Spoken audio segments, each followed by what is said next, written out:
வளருதா இல்ல ஜிம்முக்கு போய் உடம்ப குறைக்குதானே தெரியலடா. தாத்தா, இது நம்ம பழைய காலத்து விதை. இது ஸ்லோ அண்ட் ஸ்டெடியாக தான் இருக்கும். ஆனால் நமக்கு இப்போ தேவை ஃபாஸ்ட் அண்ட் ஃபியூரியஸ். ஐயோ, நைட்டு கனவுல ஒரு தோசை வந்து எனக்கு டாட்டா காமிச்சிட்டு போகுது. இந்த ஊர்ல அரிசியே இல்லை, வெறும் காற்றை தான் தின்னுட்டு இருக்கோம். டேய், 1 கிலோ அரிசி வாங்கணும்னா நான் என்கிட்ட இருக்கிற சைக்கிளை விற்கணும் போல இருக்கே. கடங்கான வீட்டு வாசல்ல வெல்கம் மேட் மாதிரி படுத்திருக்கான். Hi guys, today's vlog, how to survive without food. #hunger bites, #poor life. தாத்தா, இந்த காஞ்ச செடியை வச்சு ஒரு போட்டோ ஷூட் பண்ணலாமா? அடியே, இங்க வெயிறு காஞ்சி கிடக்குது, உனக்கு போட்டோ ஷூட் கேட்குதா? போட்டோ ஷூட்டு இந்த மண்ணில் ஒன்றும் விளைய மாட்டுது. ஹலோ எவன், பசிக்குதான், பயமா இருக்கா? இதோ நான் வந்துட்டேன். இது வேற சூட்கேஸ் இல்லை, இந்தியாவோட தலையெழுத்த மாற்ற போற பவர் பாக்ஸ். யாரா இந்த தம்பி? புதுசா அதை விற்க வந்திருக்காரு போல.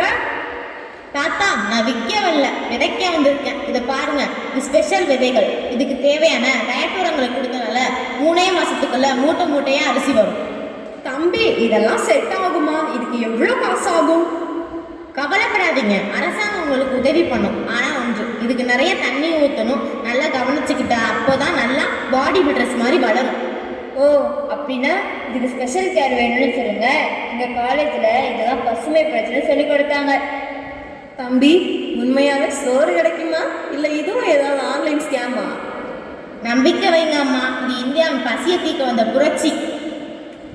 காட்சி 2, வைரல். டே மகனே, இந்த விதை நடுறதுக்கு முன்னாடி இதுக்கு ஏதோ ட்ரைனிங் கொடுக்கணும்னு சயின்டிஸ்ட் சொன்னாரு. அது என்ன? பா, அது ட்ரைனிங் இல்லை, சீட் ட்ரீட்மெண்ட்.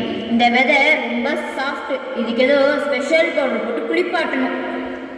ஏண்டா, என் காலத்துல விதைய மண்ணில் வீசி எரிஞ்சாலே அது முளைச்சி வரும்.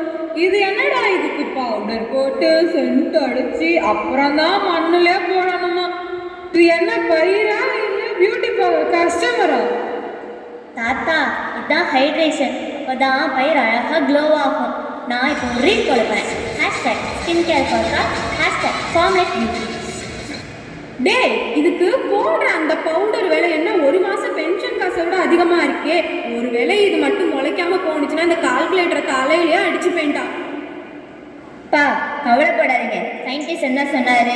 இதுக்கு நிறைய தண்ணி ஊற்றணும்னு சொன்னார். தாத்தா, நீங்கள் ஆற்றுல இருந்து தண்ணியை திறந்து விடுங்க. ஆற்றுல தண்ணி திறந்து விடணுமா?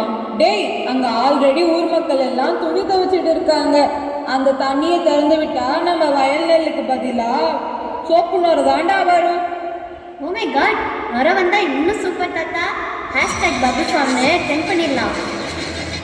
நிறுத்துங்கடா உங்க லூட்டிய. அந்த பவுடர் தூவுங்கடா முதல்ல.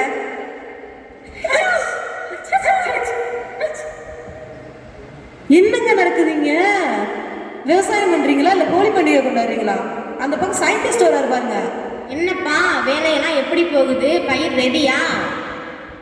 Ready sir. பயிர் ரெடியா இல்லையா? நாங்கள் ஹாஸ்பிட்டல் போகிறதுக்கு ரெடி ஆகிட்டோம்.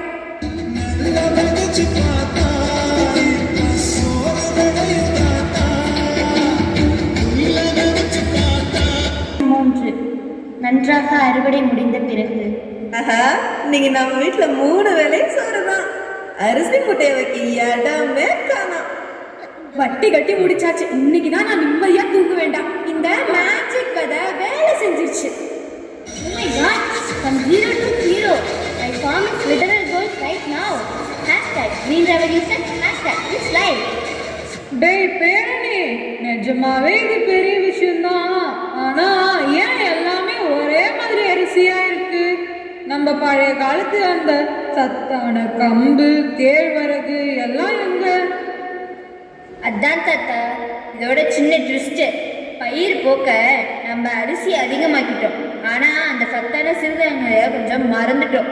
அப்புறம் அதிக மருந்து அடித்தனால மண்ணு கொஞ்சம் டயர்டாயிடுச்சு. உண்மைதான் தம்பி, பசுமை புரட்சி இந்தியாவை பிச்சை எடுக்கும் நிலையிலேருந்து சாப்பாடு போட நிலைக்கு உயர்த்துச்சு, பசியை விரட்டுச்சு. ஆனால் இப்போ நம்ம அடுத்த ஸ்டெப்பு மண்ணை பாதுகாத்து பழைய சத்தான உணவுகளை சேர்க்கணும். பசுமை புரட்சி இல்லைன்னா இன்னைக்கு நம்மள பாதி பேர் பட்னியாக தான் இருந்திருக்கும். அது நமக்கு உயிர் கொடுத்துச்சு. ஆனா அந்த உயிரை கொடுத்த மண்ணை நம்ம இப்போ கவனிக்கணும். ரசாயனத்தை குறைச்சி இயற்கையையும் நவீனத்தையும் சேர்த்து விவசாயம் செய்யணும். சோறு போட்ட பசுமை புரட்சிக்கு நன்றி.